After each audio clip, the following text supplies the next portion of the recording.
Olá, pessoal. Eu sou a professora Marcela Monteiro, lá da Universidade Federal Rural da Amazônia, do campus de Tomiaçu. E hoje, dando continuidade à nossa disciplina de Geologia, ministrada ao curso de Biologia, nós vamos falar aí um pouco sobre o ciclo petrogenético.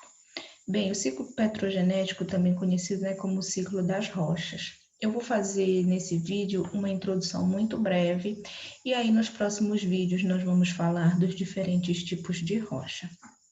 Bem, o que vem ser uma rocha, né? Uma rocha, ela pode ser considerada como um produto consolidado que é resultante da união natural dos minerais. Esse é um dos conceitos que vocês vão achar lá no Decifrando a Terra. Uma rocha, ela também pode ser considerada como um corpo sólido natural, que é resultante de processos geológicos formados por agregados de uma ou mais espécies de minerais. Então, aqui, por exemplo, vocês têm, né, a areia, bem aqui, passando por um processo, nesse caso aqui é a diagênese, e aí dando origem a uma rocha, que é chamada de arenito. A mesma coisa vocês estão vendo aqui acontecer, por exemplo, com a argila, dando origem ao argilito, ou com o balastro, né, dando origem aí à brecha, ao conglomerado. Esse aqui, tá, gente, é só um exemplo, um dos exemplos dos processos que formam as rochas, que é o processo diagenético. Mas a gente vai ver aí ao longo das próximas aulas que também existem outros processos formadores de rocha. Bem, as rochas, elas podem ser classificadas de acordo com a sua estrutura, de acordo com a sua textura.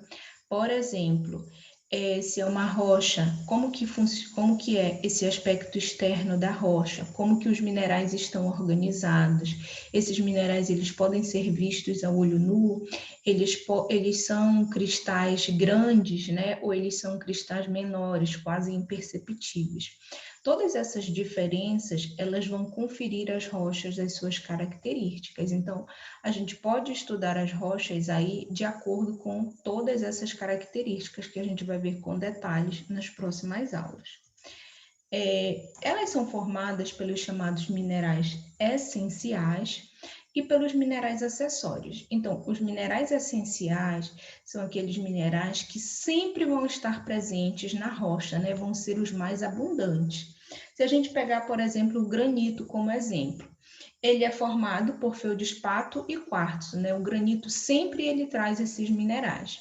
E na maioria das vezes também ele traz a mica, mas isso aí não é obrigatório. Então, o feldespato e o quartzo são os minerais essenciais e a mica já fica sendo um mineral acessório, né? Ela pode ou não estar presente. Bem, de acordo com a classificação genética das rochas, né, olha, classificação genética, gênese, ou seja, de acordo com o processo de formação, de origem dessas rochas, elas podem ser classificadas como rochas ígneas ou magmáticas, tá? Vocês vão ver muitas vezes qualquer um desses termos. Podem ser classificadas também como rochas sedimentares ou rochas metamórficas.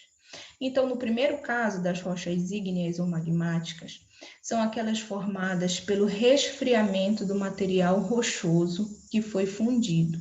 Né? Esse material rochoso fundido, gente, nada mais é do que o magma, né? Também chamado de lava, quando ele está na superfície da Terra, quando ele não está mais no interior da Terra. Então, quando esse material resfria, ele vai se solidificando e aí vai dar origem a uma rocha, que é a chamada magmática ou ígnea. No caso das rochas sedimentares, elas são aquelas formadas pelo processo de cimentação ou compactação de fragmentos produzidos pelo intemperismo ou pela pedogênese. Ou seja, se você tem aí muitos fragmentos, pode ser aí diferentes minerais, e que eles possam vir a se compactar, né? Se eles vierem aí a formar uma rocha, essa rocha vai ser chamada de rocha sedimentar. Já a rocha metamórfica é aquela formada pela transformação de uma rocha já existente, que é o chamado protólito. Então, se eu tenho uma rocha que ela pode ser, vamos aqui dar um exemplo de uma rocha magmática.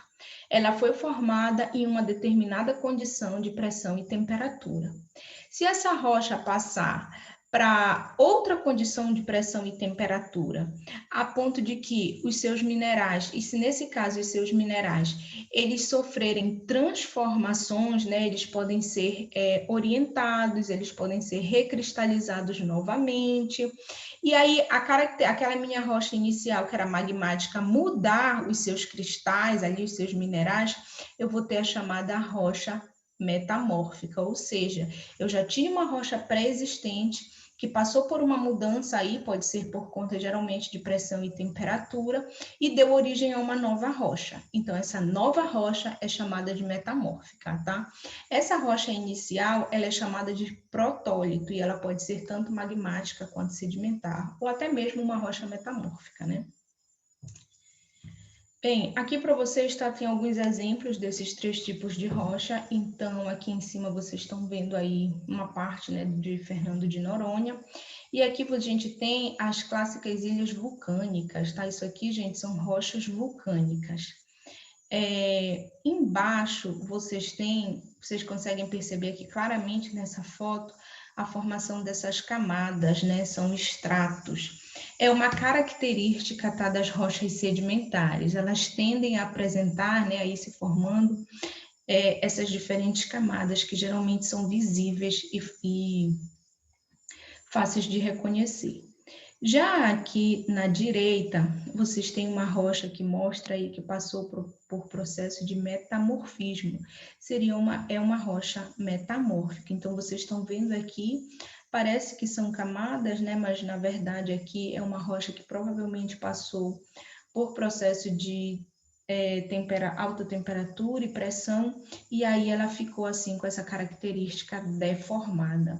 Então, aqui é uma rocha metamórfica. Bem, como é que as rochas estão interligadas, né? Como é que funciona em si esse ciclo das rochas? Imaginem só, tudo começa com o magma, tá? Então, imaginem só que eu tenho o magma. Esse magma, ele vai passar por um processo aí de resfriamento. Quando ele vai se resfriando, vão se formando os cristais que vão dar origem aos minerais que compõem essa rocha. Bem, durante o resfriamento, gente, vocês vão ver, a gente vai ver com detalhes ainda nas próximas aulas, que depende de como ocorrer esse resfriamento, os cristais eles vão se formar aí de maneiras diferentes. Mas nesse processo de formação das rochas magmáticas, vão se formar diferentes minerais que vão constituir essa rocha. Bem, eu tenho uma rocha magmática, quando essa rocha já estiver sólida, com os minerais formados, formou-se a rocha magmática. Essa rocha magmática, gente, ela pode passar pelo processo diagenético e dar origem às rochas sedimentares. Como é que isso ocorre? Imaginem só, se eu tenho uma rocha magmática que se formou na superfície, estou falando para vocês que as rochas magmáticas elas se formam pelo resfriamento do magma, então, de repente, houve uma erupção vulcânica, e se houve ali um extravasamento de magma, esse magma resfriou na superfície e deu origem a uma rocha magmática. Essa rocha estava ali, sofrendo todos os processos de intemperismo, né, que pode ser causado pelo vento, pode ser causado pela água. E nesse processo de intemperismo, houve fragmentação da rocha. Então, aí ela foi sendo fragmentada, né, foi ficando em partes menores. E essas partes menores, os sedimentos, essa parte já que não é a rocha inteira em si, mas os sedimentos, eles foram transportados aí, geralmente um dos métodos eficientes de transporte é a água, até um local, geralmente é um local mais baixo do que a rocha se encontra, que é a chamada bacia de sedimentação. Esse local que recebe esses sedimentos. Então, a rocha estava ali na superfície, sofreu intemperismo, houve transporte dos sedimentos até a bacia de sedimentação. Na bacia de sedimentação, esses sedimentos, eles podem passar por um processo chamado diagênese, ou seja, eles vão se consolidar novamente, vão se compactar novamente pelo processo diagenético, e aí vão dar origem a uma nova rocha. Essa é a chamada rocha sedimentar. Bem, uma vez que eu tenho, gente, a rocha sedimentar, aí nesse caso eu já tenho 2 tipos de rocha formada, né? Tanto a magmática quanto a sedimentar. Uma vez que eu tenho aí esses dois tipos de rochas já formados, pode ser que elas passem por processos metamórficos. O que seria isso? São rochas, né? O termo metamorfismo já remete ao quê? A metamorfose, que quer dizer mudança.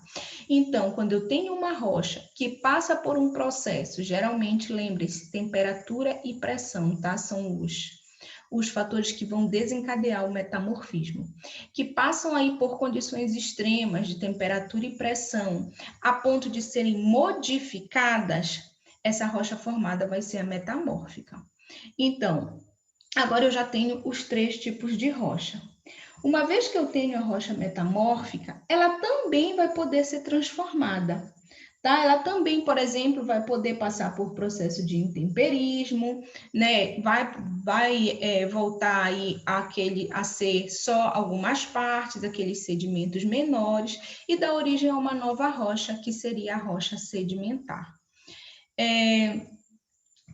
Tanto, gente, a rocha metamórfica quanto a sedimentar, elas podem também ser modificadas e voltar a ser uma rocha magmática. Como é que isso ocorre? Para ser uma rocha magmática, é preciso ser formado por material fundido.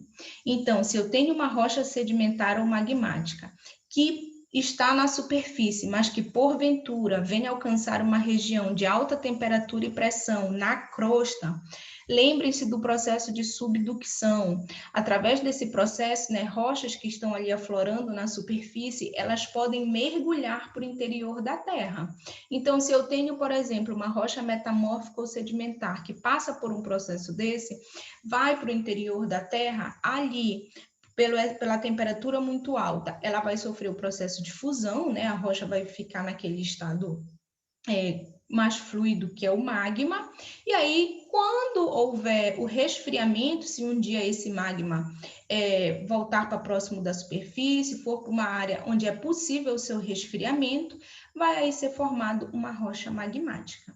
Então, o que vocês precisam entender aqui é que esse é um processo cíclico, né? Uma rocha, ela pode ser magmática e depois ela pode se transformar numa rocha sedimentar e numa rocha metamórfica, e isso aí fica ocorrendo, tá, ao longo dos milhões de anos da escala geológica do planeta.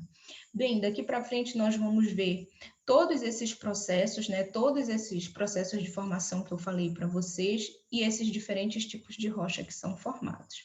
Vocês sabem que, se vocês tiverem dúvida, vocês podem me contactar através dos nossos canais de comunicação. Eu espero que vocês tenham entendido o assunto. Muito obrigada, pessoal.